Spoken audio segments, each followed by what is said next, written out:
എല്ലാവർക്കും വീഡിയോയിലേക്ക് സ്വാഗതം. നാരായണീയത്തിലേക്ക് എല്ലാവർക്കും സ്വാഗതം. ഇന്ന് ദശകം 81 കേൾക്കാം. ഹരി ഓം. അപ്പോൾ നമ്മൾ നാരായണീയം 80 ദശകം പഠിച്ചു കഴിഞ്ഞു. നമുക്ക് ഇന്ന് 81ാമത്തെ ദശകം പഠിക്കാം. അപ്പോൾ കാളിന്ത്യാദി വിവാഹവും പാരിജാത ഹരണവും. ഒന്നാമത്തെ ശ്ലോകം. സ്നിഗ്ധാം മുഗ്ധാം സതതംവിതാം ലാളയൻ സത്യഭാമാം യാദോ ഭൂയ സഹ ഖലു തയാ യാജ്ഞസേനീ വിവാഹം പാർത്ഥപ്രീത്യൈ പുനരഭിമനാഗാസ്തിദോ ഹസ്തിപുര്യാം ശക്രപ്രസ്ഥം പുരമപി വിഭോ സംവിധായ ഗതോ ഭോ. സ്നിഗ്ധാം മുക്താം. സ്നിഗ്ധാം മുക്താം എന്ന് പറഞ്ഞാൽ സ്നേഹശീലയും ലജ്ജാവതിയും ആയ താം സത്യഭാമാം സതതം അഭിലാളയൻ. ആ സത്യഭാമയെ ഭഗവാൻ നന്നായിട്ട് ലാളിച്ചു പോന്നു. ഭൂയ തയ സഹ ഖലു. ഭൂയ എന്ന് പറഞ്ഞാൽ പിന്നീട് അനന്തരം തയാ സഹ ഖലു സത്യഭാമയോട് കൂടെ തന്നെ യാജ്ഞസേനീ വിവാഹം യാത. യാജ്ഞസേനി എന്നാരെ പറയണ? പാഞ്ചാലിയെ. വിവാഹം യാത പരിണയം പ്രമാണിച്ചിട്ട് പുന അഭി പിന്നെയും പാർത്ഥപ്രീതി ഹസ്തിപുരാ മനാ ആസ്ഥിത. പാർത്ഥപ്രീതി എന്ന് പറഞ്ഞാൽ പാർത്ഥന്റെ പ്രീതിക്ക് വേണ്ടിയിട്ട് ഹസ്തിപുര്യാം ഹസ്തിനപുരത്തിൽ കുറച്ച് ആസ്ഥിത ദിവസം കൂടിയിട്ട് കുറച്ച് ദിവസം കൂടിയിട്ട് അവിടെ താമസിച്ചു എന്നുള്ളതാണ്. ഹസ്തിപുരത്തിൽ സത്യഭാമയും കൂട്ടിയിട്ട്. വിഭോ അല്ലയോ ഭഗവാനെ, ചക്രപ്രസ്ഥം പുരം അവിടുന്ന് ഇന്ദ്രപ്രസ്ഥ നഗരം, അതായത് ശക്രൻ എന്ന് പറഞ്ഞാൽ ഇന്ദ്രനാണ്. അപ്പൊ ചക്രപ്രസ്ഥം എന്ന് പറഞ്ഞാൽ ഇന്ദ്രപ്രസ്ഥ നഗരം, അതാണ് പറയണം. സംവിധായ അഭി ഉണ്ടാക്കി കൊടുക്കുകയും കൂടി ചെയ്തിട്ട് ആകട അഭു സ്വന്തം ദ്വാരകയിലേക്ക് മടങ്ങിപ്പോരുകയും ചെയ്തു ഭഗവാൻ. സ്നേഹശീലയും ലജ്ജാവതിയും ആയ സത്യഭാമയെ അവിടുന്ന് എപ്പോഴും ഓമനിച്ചു പോന്നു. പിന്നെ ആ സത്യഭാമയോട് കൂടി തന്നെ പാഞ്ചാലിയുടെ പരിണയം പ്രമാണിച്ചിട്ട് പാഞ്ചാല നഗരത്തിലേക്ക് പോയി.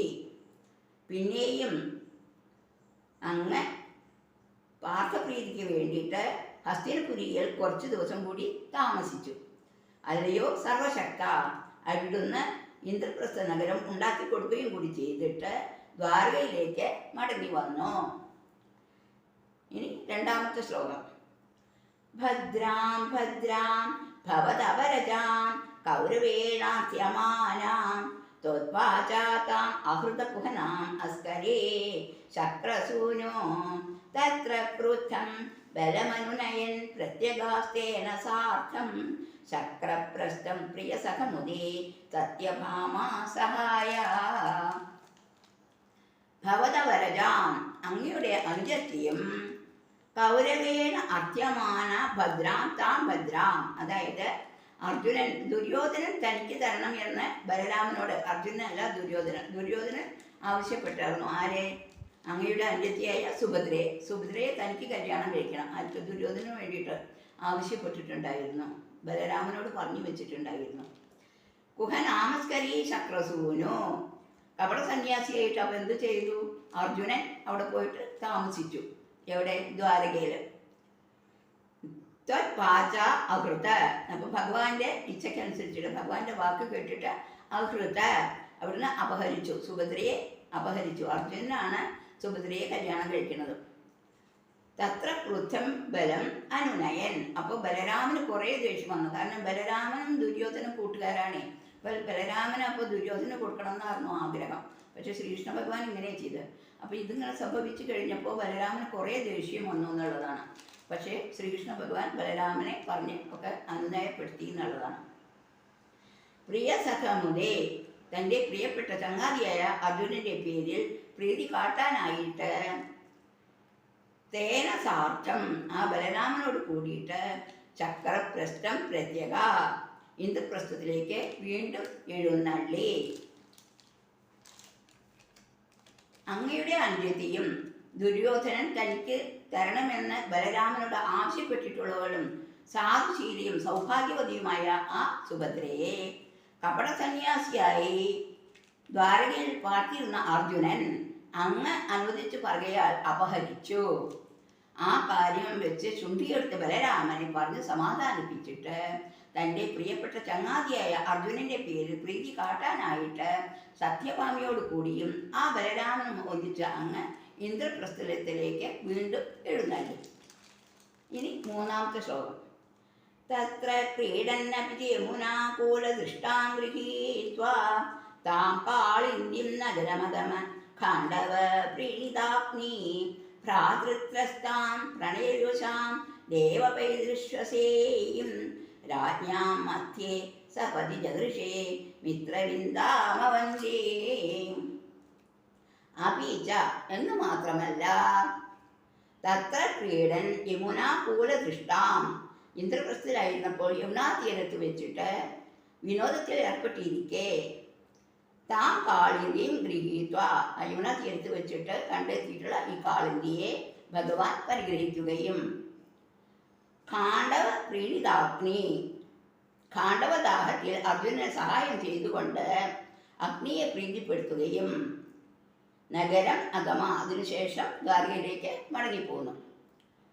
ദേവ, അല്ലയോ ഭഗവാനെ, ഭ്രാതൃത്യസ്താം പ്രണയരുഷാം, പിന്നെ അവിടുന്ന് സഹോദരന്മാരെ പേടിച്ചവളും പ്രണയരുഷാം, ഭഗവാനിൽ അനുരക്തിയുള്ളവളുമായ, ഭഗവാനിൽ പ്രണയമുള്ളവളുമായ പൈതൃശ്വസേയും, പൈതൃശ്വസേയും അച്ഛമ്പങ്ങളുടെ പുത്രി അവന്തി മിത്രവിന്ദാം, അവന്തി രാജകുമാരിയുമായ മിത്രവിന്ദാം, മിത്രവിന്ദയെ രാജ്ഞാം മധ്യേ, രാജാക്കന്മാരുടെ ഇടയിൽ വെച്ചിട്ട് സപതി ജഗുഷേ, പെട്ടെന്ന് അപഹരിച്ചു ഭഗവാൻ.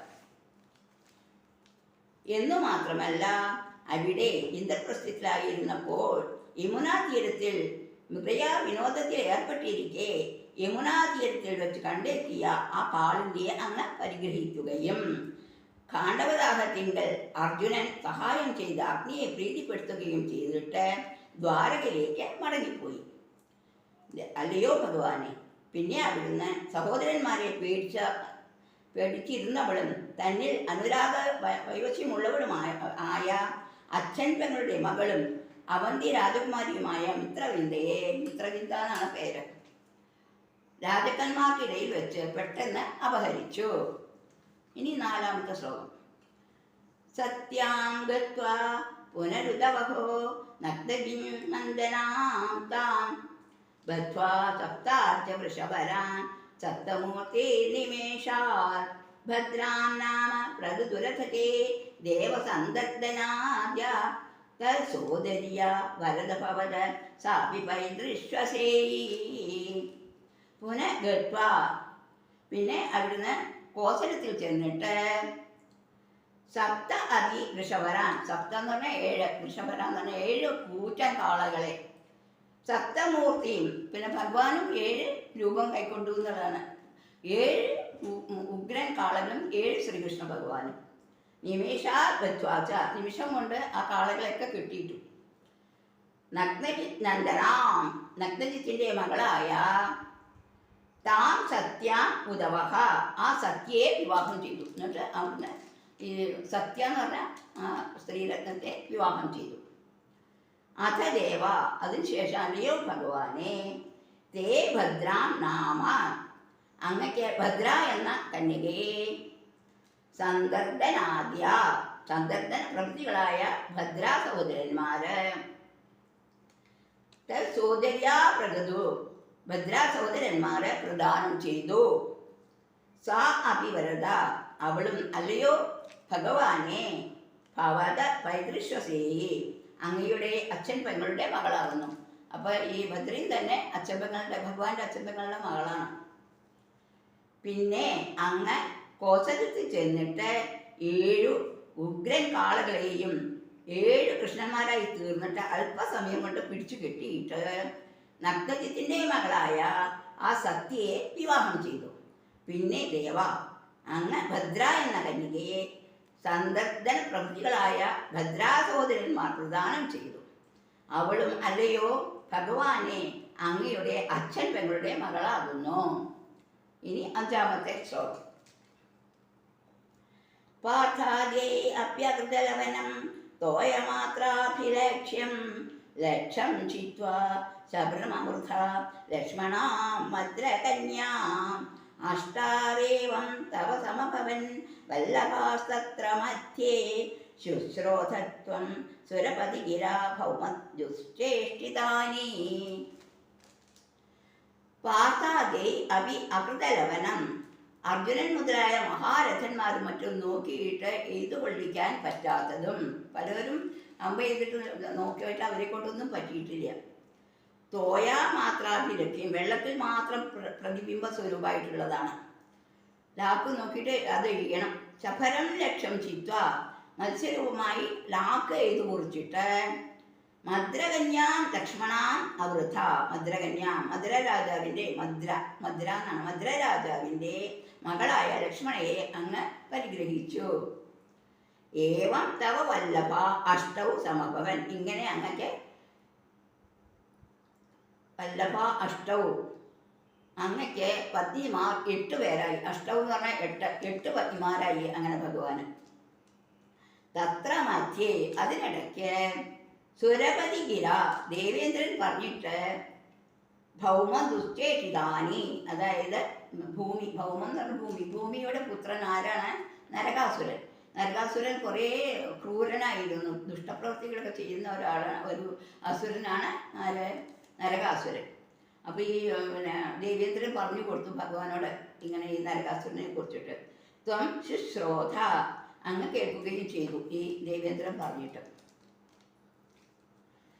അർജുനൻ മുതലായ മഹാരഥന്മാരും മറ്റും നോക്കിയിട്ട് ഏതു കൊള്ളിക്കാൻ പറ്റാത്തതും വെള്ളത്തിൽ മാത്രം പ്രതിബിംബ സ്വരൂപേണ കാണാൻ കഴിയുന്നതും ആയ മത്സ്യരൂപമായ ലാക്ക് എഴുതു കുറിച്ചിട്ട് മദ്രരാജന്റെ മകളായ ലക്ഷ്മണയെ അങ്ങ് പരിഗ്രഹിച്ചു.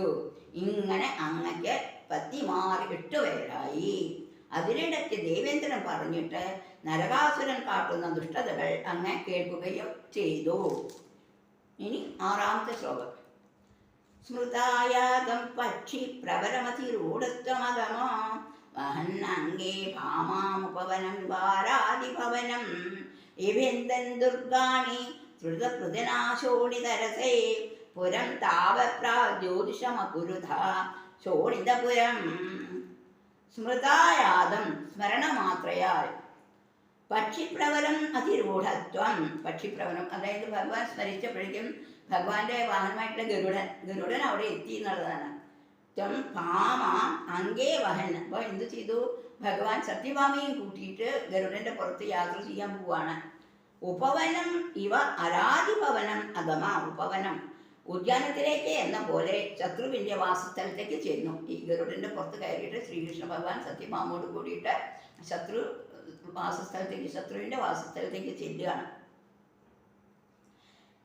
താവൽ ദുർഗാണി വിഭിന്ദൻ. അപ്പൊ അവിടെ കോട്ടകളൊക്കെ തകർത്തു, അതിനൊക്കെ വിഭിന്ദൻ തകർത്തു. ശോണിതരസൈ, അരിഞ്ഞു വീഴ്ത്തിയ സൈന്യത്തിന്റെ നിണം, രക്തം നീരൊഴുകുന്നുണ്ട്. പ്രാഗ്ജ്യോതിഷം പുരം, പ്രാഗ്ജ്യോതിഷപുരത്തെ, പ്രാഗ്ജ്യോതിഷപുരം എന്താ അറിയോ? നരകാസുരന്റെ പുരാണ്, കെട്ടിടാണ്, അതാണ് പ്രാഗ്ജ്യോതിഷപുരം. ശോണിതപുരം അപുരുത, ശോണിതപുരമാക്കി തീർന്നു. ചോരക്കളിയായി അവിടെ മുഴുവനെ. സ്മരണമാത്രത്താൽ സമീപപ്രാപ്തനായ പക്ഷിശ്രേഷ്ഠൻ, അതായത് ഗരുഡന്റെ പുറത്തിൽ കയറിയിട്ട് അവിടുന്ന് സത്യഭാമയെ മടിയിൽ എടുത്തിരുത്തിക്കൊണ്ട് ഉദ്യാനത്തിലേക്ക് എന്ന പോലെ ശത്രുവിൻ്റെ വാസസ്ഥലത്തേക്ക് ചെന്നു. തക്ഷണം തന്നെ കോട്ടകളെല്ലാം തകർത്ത് അരിഞ്ഞു വീഴ്ത്തിയ സൈന്യത്തിൻ്റെ നിണം, അതായത് രക്തം, നീരൊഴുക്കുകളാൽ പ്രാഗ്ജ്യോതിഷപുരത്തെ ശോണിതപുരമാക്കി തീർത്തു. ഇനി 7ാമത്തെ ശ്ലോകം. മുരസ്ത്വാം പഞ്ചാസ്യോ ജലിധിവന മധ്യാഉദപര സചക്രേ ചക്രേണ പ്രതിരിതശിര മാംസു ഭവതാ ചതുർദന്തൈ ദന്താവളപരിവിരിന്ധാന സമരം രഥാംഗേന ചിത്വാ നരകമകരോസ്തീർണ നരകം. പഞ്ചാസ്യ മുര, പഞ്ചാസ്യ മുര അതായത് 5 മുഖം, പഞ്ചെന്ന് പറഞ്ഞാൽ 5ആണ്, 5 മുഖമുള്ള മുരാസുരൻ. ജലധിവന മധ്യാത്വാം ഉദപത, ജലധിവനത്തിൻ്റെ നടുക്കിൽ നിന്നിട്ട് ത്വാ ഉദവത് ഭഗവാന്റെ മുമ്പിലേക്ക് പെട്ടെന്ന് ഇടിച്ചു ചാടി വന്നു എന്നുള്ളതാണ് ആ മുരാസുരൻ. സഭവത അവനെ അവിടുന്ന് ചക്രേണ മംഷു പ്രചരിത് ശിരാചക്രേ. അപ്പോൾ ഭഗവാന്റെ ചക്രം കൊണ്ട് അവന്റെ ശിരസ് അർത്തു. ചതുർദന്തേ ദന്താവള പദവി എന്താണ് സമരം നരകം. അപ്പോൾ ഈ നരകാസുരൻ യുദ്ധത്തിന് വരികയാണ്. അപ്പോൾ കൂടെ കുറെ കൊമ്പനാനകളും ഉണ്ട്, 4 കൊമ്പന്മാര് കൊമ്പനാനകൾ. രഥാന്തേന ചിത്വ തീർണ നരകം അകരോ. അപ്പോൾ ഭഗവാൻ ചക്രം കൊണ്ട് ആ നരകാസുരന്റെയും കഴുത്തറത്തിട്ട് അവനെയും വധിച്ചു എന്നുള്ളതാണ്. 5 മുഖങ്ങളുള്ള മുരാസുരൻ കിടങ്ങിലെ ജലത്തിനുള്ളിൽ നിന്ന് അങ്ങയുടെ നേരെ ചാടി വീണു. അവനെ അവിടുന്ന് അതിവേഗത്തിൽ ചക്രം കൊണ്ട് തലകൾ അറുത്തു കൊന്നു. 5 തലയിലെ അപ്പൊ ആ തലകളൊക്കെ അറുത്തു കൊന്നു. ഗംഭീരന്മായ 65 നാൽക്കൊമ്പൻ ആനകളോട് കൂടി വന്ന നരകാസുരനെ 65 കൊമ്പനാനകളുടെ കൂടെയാണ് വന്നിരിക്കുന്ന നരകാസുരൻ. ചക്രം കൊണ്ട് അറുത്ത് അവിടുന്ന് മോക്ഷം കൊടുത്തു. നരകാസുരന് മോക്ഷം കൊടുത്തു. 65 ആനകളെ കൊന്നില്ല കേട്ടോ, നരകാസുരനെ മാത്രം കൊന്നു. ഇനി 8ാമത്തെ ശ്ലോകം. സ്തുതോ ഭൂമ്യ രാജ്യം സപരിപകരത്തേശതനയേ ഗജം ചൈകം ദത്വാ പ്രതികരിതനാഗാനിജപുരീം ഖലേനാബദ്ധാനാം സ്വഗതമനസാം ഷോഡശ പുനഃ സഹസ്രാണി സ്ത്രീണാം അഭിചനരാശിം ച വിപുലം. സപതി ഭൂമ്യാ സ്തുത. അപ്പൊ ഈ നരകാസുരനെ വധിച്ചില്ലേ, അപ്പൊ അമ്മയായ ഭൂമിദേവിക്ക് സന്തോഷം തോന്നിയില്ല. കാരണം അവൻ അത്രയും ദുഷ്ടാനായിരുന്നു. അപ്പൊ ഭൂമി ദേവി ഭഗവാനെ സ്തുതിച്ചു, ശ്രീകൃഷ്ണ ഭഗവാനെ സ്തുതിച്ചു. അസ്യ തനയെ ഭഗദത്തെ, ഇദ്ദേഹത്തിന്റെ പുത്രനായ ഭഗദത്തന്, അതായത് നരകാസുരന്റെ പുത്രനാണ് ഭഗദത്തൻ. അപ്പൊ ആ ഭഗദത്തന് രാജ്യം ഏകം ഗജം ചതത്വ. അപ്പൊ ഈ പുത്രന് രാജ്യവും കൊടുത്തു ഭഗവാൻ. പിന്നെ ഈ 65 ആനകളുടെ ഒരാനയും കൊടുത്തു. നാഗാൻ നിജപുരിയും പ്രതികരിത. പിന്നെ മറ്റുള്ള 64 ആനകളെയും ദ്വാരകയിലേക്ക് അയച്ചു ഭഗവാൻ. പുനഃഖലേന ആബദ്ധാനാം. ദുഷ്ടനായ നരകാസുരൻ പിടിച്ചു കൊണ്ടുവന്ന ബന്ധനത്തിൽ വെച്ചിരുന്ന ഈ നരകാസുരൻ കുറെ സ്ത്രീകളെ 16,000 സ്ത്രീകളെ ബന്ധനത്തിൽ വെച്ചിട്ടുണ്ട്. സ്വഗത മനസാം സ്ത്രീണാം ഷോഡശ സഹസ്രാണി. സ്വഗത മനസാം, ഈ സ്ത്രീകൾ മുഴുവനെ ഭഗവാനിലാണ് മനസ്സർപ്പിച്ചിട്ടുള്ളത്. അപ്പൊ ഈ ഷോഡശ സഹസ്രാണി 16,000 സ്ത്രീകളെയും അവിടുന്ന് അവരുടെ ബന്ധനത്തിൽ നിന്നും വിമുക്തരാക്കിയിട്ട് ദ്വാരകയിലേക്ക് പറഞ്ഞു വിടുകയാണ്. അഭിച വിപുലം ധനരാശിയും ച.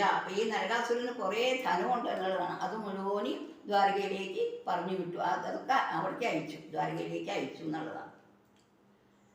തക്ഷണം ഭൂമിദേവി വന്ന് ഭഗവാനെ സ്തുതിച്ചു. ഇദ്ദേഹത്തിന്റെ പുത്രനായ ഭഗദത്തന് രാജ്യത്തെയും 4 കൊമ്പനാനകളിൽ ഒന്നിനെയും കൊടുത്ത് മറ്റാനകളെയെല്ലാം തൻ്റെ നഗരിയിലേക്ക്, അതായത് ദ്വാരകയിലേക്ക് അവിടുന്ന് അയച്ചു. ദുഷ്ടനായ നരകാസുരൻ പിടിച്ചുകൊണ്ടുവന്ന ബന്ധനത്തിൽ വെച്ചിരുന്നവരും തങ്ങൾ താല്പര്യം കാട്ടിയിരുന്നവരുമായ 16,000 സ്ത്രീകളെയും ദ്വാരകയിലേക്ക് അയച്ചു. ഈ 16,000 സ്ത്രീകൾക്കും ഭഗവാനോടാണ് താല്പര്യം. ഭഗവാനെ സ്മരിച്ചു കഴിഞ്ഞാൽ അവർ മുഴുവൻ 16,000 പേരും. എന്നു മാത്രമല്ല കണക്കറ്റ ധനസമൂഹത്തെയും ദ്വാരകയിലേക്ക് അയച്ചു. ഇനി 9ാമത്തെ ശ്ലോകം. ഭൗമാപാഹൃത കുണ്ഡലം തദിതേർദാതും പ്രയാതോ ദിവം സക്രാദേ മഹിത സമം ദൈതയാ ദുസ്ത്രേഷു ദത്തക്രിയാ ഹൃത്വാ കൽപ്പതരും ഋഷാഭിപതിതം ജിത്വേന്ദ്രമഭ്യാഗമ തത്തു ശ്രീമദദോഷ ഈദൃശ ഇതി വ്യാഖ്യാതുമേവാകൃത. അതിഥേ, അതായത് അതിഥേ എന്ന് പറഞ്ഞാൽ അതിഥിയുടെ ഭൗമാവളുടെ കുണ്ഡലം ധാതും. അപ്പൊ ഈ നരകാസുരൻ അതിഥിയുടെ കുണ്ഡലം മോഷ്ടിച്ച് കൊണ്ടുവന്നിട്ടുണ്ടായിരുന്നു. ദിവം പ്രയാത. അപ്പൊ അത് പിന്നെ അതിഥിക്ക് കൊടുക്കാൻ വേണ്ടിയിട്ട് ഭഗവാൻ സ്വർഗത്തിലേക്ക് പോവുകയാണ്. ദുസ്ത്രിഷു ദത്തഹൃദ്യ ദൈതയാ സമം ചക്രാദൈ മഹിത. അപ്പൊ അവിടുത്തെ ദേവസ്ത്രീകളൊക്കെ അതിസുന്ദരിമാരാണ്. എന്നാലും അതിലേക്കും സൗന്ദര്യം സത്യഭാമയ്ക്കാണ്. അപ്പൊ സത്യഭാമയും കൂടെ കൊണ്ടുപോയിരുന്നു സ്വർഗത്തിലേക്ക്.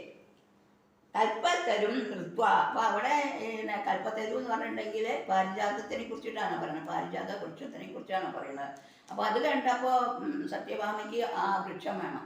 അപ്പോൾ ഭഗവാൻ അത് കൊടുക്കുകയാണ് സത്യഭാമയ്ക്ക്. ഋഷാ അഭിപതിതം ഇന്ദ്രം ജിത്വ അഭ്യാഗമ. ഈ പാരിജാതത്തിന് ഒരു പ്രത്യേകത ഉണ്ട്. എല്ലാ ഐശ്വര്യങ്ങളും എവിടെ പാരിജാതം ഉണ്ടോ അവിടെ ഐശ്വര്യങ്ങളുണ്ടാവും. അപ്പോൾ അത് ഇന്ദ്രന് ഇഷ്ടപ്പെട്ടില്ല. അപ്പം ഇന്ദ്രൻ ക്രുദ്ധനാവണമൊക്കെ ഉണ്ട്. പക്ഷേ ഭഗവാൻ അതിന് ശമിപ്പിച്ചു എന്നുള്ളതാണ്. ഇന്ദ്രൻ്റെ ഈ അഹങ്കാരത്തിനെ ശമിപ്പിക്കുകയാണ് ഭഗവാൻ. തത്തു ശ്രീമതദോഷ ഈ ദൃശ ഇതി വ്യാഖ്യാതും ഏവ അകൃത.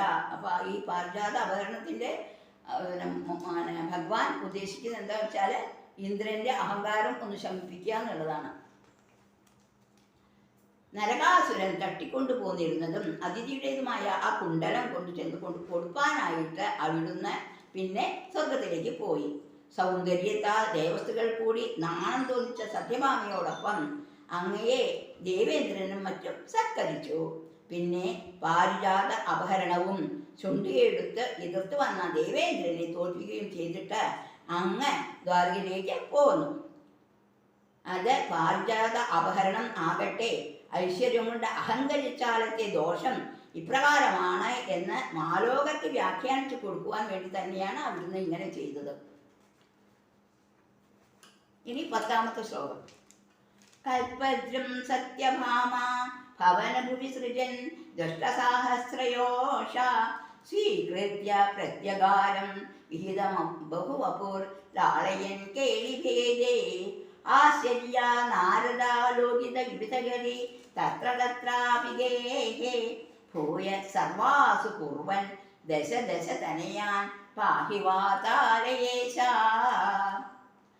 സത്യഭാമ ഭവനഭുവി കൽപദ്രും സൃജൻ. അപ്പോൾ ഭഗവാൻ എന്ത് ചെയ്തു? സത്യഭാമയുടെ ഭവനത്തിൻ്റെ വീടിൻ്റെ ഗൃഹത്തിൻ്റെ മുമ്പിൽ ആ പാരിജാതം നട്ടു. ദഷ്ടസഹസ്രയോഷ സ്വീകൃത്യ. എന്നിട്ട് അതിനുശേഷം 16,000 സ്ത്രീകളെ ദ്വാരകയ്ക്ക് വിട്ടുകയറണമല്ലോ, അവരെയൊക്കെ പരിണയിച്ചു. വിഹിത ബഹുവപു യോഗബലത്താലെ നാനാ ശരീരങ്ങൾ ഭഗവാനും കൈക്കൊണ്ടു. പ്രത്യകാരം കേളിഭേദയിലാളയൻ. എന്നിട്ട് ഓരോ ഗൃഹത്തിലും ഓരോരോ സ്ത്രീകളെയും താമസിപ്പിച്ചു എന്നുള്ളതാണ്. അപ്പോൾ ആ ഓരോരോ ഗൃഹത്തിലും ഒരു സ്ത്രീ ഉണ്ട്. അപ്പോൾ ഈ യോഗബലം കൊണ്ട് ഭഗവാനും രൂപം കൊണ്ടിട്ട് എല്ലാ വീട്ടിലും ഒരു സ്ത്രീയും ഭഗവാനും, ഒരു സ്ത്രീയും ഭഗവാനും, അങ്ങനെ എല്ലായിടത്തും ഭഗവാനുണ്ട്. എന്നിട്ട് നാരദൻ പരീക്ഷിക്കണമൊക്കെ ഉണ്ട് എന്നുള്ളതാണ്. തത്ര തത്ര അഭിഗേഹേ. എവിടെ അവിടെ അവിടെ വീട് തോറും ആശ്ചര്യ നാരദാലോകിക വിധഗതി. ഭഗവാൻ നാരദൻ ഇത് കണ്ടിട്ട് ആശ്ചര്യപ്പെടുകയാണ്. എല്ലാ വീട്ടിലും നാരദൻ നോക്കുന്നുണ്ടാവും, നടന്ന് നോക്കുന്നുണ്ടാവും. അവിടെയൊക്കെ ഒരു സ്ത്രീ ഉണ്ടാവും, ആ സ്ത്രീയുടെ കൂടെ കൃഷ്ണ ഭഗവാനും ഉണ്ടാവും. അങ്ങനെയാണ് ഭഗവാന്റെ യോഗബലം. ഭൂയ സർവാസു. പിന്നെ കാലത്താൽ എല്ലാ പത്നിമാരിലും ദശ ദശ തനയാൻ പൂർവൻ. ദശ ദശ എന്നാണ് 10 എല്ലാ സ്ത്രീകളിലും 10 പുത്രനെ ഭഗവാൻ അവർക്കൊക്കെ 10 പുത്രന്മാരും ഉണ്ടായി എന്നുള്ളതാണ് ഈ ഓരോ സ്ത്രീകളിലും. വാതാലേശ പാഹി. അല്ലയോ ഗുരുവായൂരപ്പ, എന്നെ കാത്തുരക്ഷിക്കണമേ. അത് മേൽപ്പത്തൂർ നാരായണ ഭട്ടതിരി ഗുരുവായൂരപ്പനോട് അഭ്യർത്ഥിക്കുന്നതാണ്.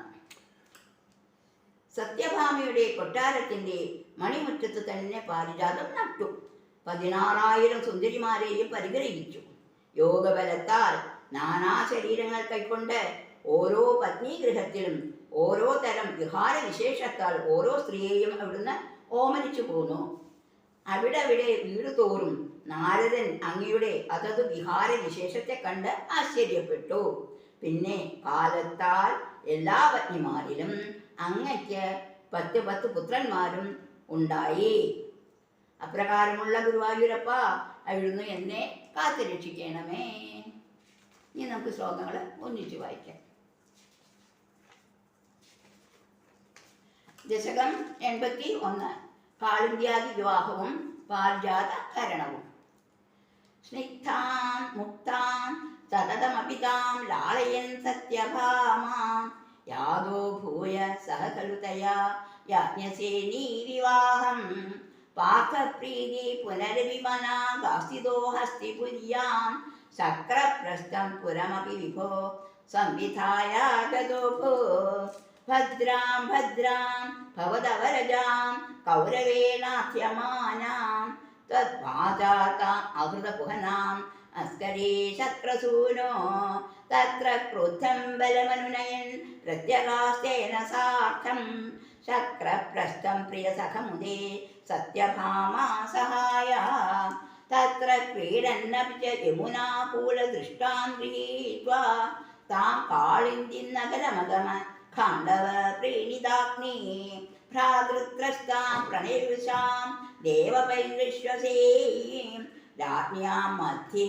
സപതി ജഗൃഷേ മിത്രവിന്ദാമവന്ദീം സത്യാം ഗത്വാ പുനരുദവഹോ നന്ദനാം താം ബദ്ധ്വാ സപ്താർച്ച വൃഷവരാൻ സപ്തമൂർത്തേ നിമേഷാത് ഭദ്രാം നാമ പ്രദുരഥതേ ദേവസന്തർദനായ തൽസോദര്യാ വരദഭവത സാ വിപരിദൃശ്യസേ പാകാജേയപ്യകൃതലവനം തോയമാത്രാഭിലക്ഷ്യം ലക്ഷ്യം ചിത്വാ സഭൃതമൃഥാ ലക്ഷ്മണാമദ്രകന്യാം അഷ്ടാവേവം തവ സമഭവൻ വല്ലഭാസ്തത്ര മധ്യേ ശുശ്രോതത്വം സ്വരപതികില ഭൗമദുശ്ചേഷിതാനി സ്മൃതായാഗം പക്ഷിപ്രവരമതിരൂഢത്വമധമോ വഹൻ അംഗേ ഭാമാമുപവന വിവാരാദിഭവനം എബന്ധൻ ദുർഗാണി ത്രിതപൃതന ശോണിതരസേ പുരം താവപ്രാ ജ്യോതിഷമകുരുത ശോണിതപുരം മുലസ്വാം പഞ്ചാസ്യോ ജലിതിവന മധ്യ ഉദപദ സ ചക്രേ ചക്രേണ പ്രദലിതശിരാമംശുഭവത ചതുർദന്തൈ ദണ്ഡാവളപതി വിരിന്ധാന സമരം രഥാംഗേന ഛിത്വാ നരകമകരോസ്തീർണ നരകം സ്തുതോ ഭൂമ്യാ രാജ്യം സപതി ഭഗദത്തേ ച തനയേ ഗജം ചൈകം ദത്വാ പ്രതിഗൈത നാഗാനിജപുരീം ഖലേനാബദ്ധാനാം സ്വഗതമനസാം ഷോഡശഗുണ സഹസ്രാണി സ്ത്രീണാം അപി ച തനരാശിം ച വിപുലം ഭൗമാപാകൃതകുണ്ഡലം ദദിതേ ദാതും പ്രയാതോ ദിവം സക്രാദേ മഹിതഃ സമം ദൈതയാ ദുസ്ത്രേഷു ദത്തഹ്രിയാ ഹൃത്വാ കൽപ്പതരും രുഷാഭിപതിതം ദ്വിത്വേദ്രമഭ്യാഗമ തത്തു ശ്രീമദദോഷ ഈദൃശൈതി വ്യാഖ്യാതുമേവാകൃതാ കൽപദ്രും സത്യഭാമാ ഭവനഭുവി സൃജൻ ദുഷ്ടസാഹസ്രയോഷ സ്വീകൃത്യ പ്രത്യകാരം വിഹിതഭൂവപുർലാളയൻ കേളിഭേദേ ആശ്ചര്യ നാരദാരോഹിതവിധഗതി തത്ര തത്രാഭിഗേഃ ഭൂയ സർവാസു കുർവൻ ദശ ദശ തനയാൻ പാഹി വാതാലയേശ ശ്രീഹരേ നമഃ ഗോപികാ ജീവനസ്മരണം ഗോവിന്ദ ഗോവിന്ദ നാരായണ അഖില ഗുരു ഭഗവൻ നമസ്തേ. ഹരി ഓം തത്സത്. അടുത്ത ദശകം നമുക്ക് പിന്നെ പഠിക്കാം. അപ്പോൾ ഇന്നത്തെ നാരായണീയം വായന ഇവിടെ അവസാനിച്ചു. അടുത്ത നാരായണീയം വായനയായിട്ട് ഞങ്ങൾ ഉടൻ തന്നെ വരുന്നതായിരിക്കും. അതുവരേക്കും എല്ലാവർക്കും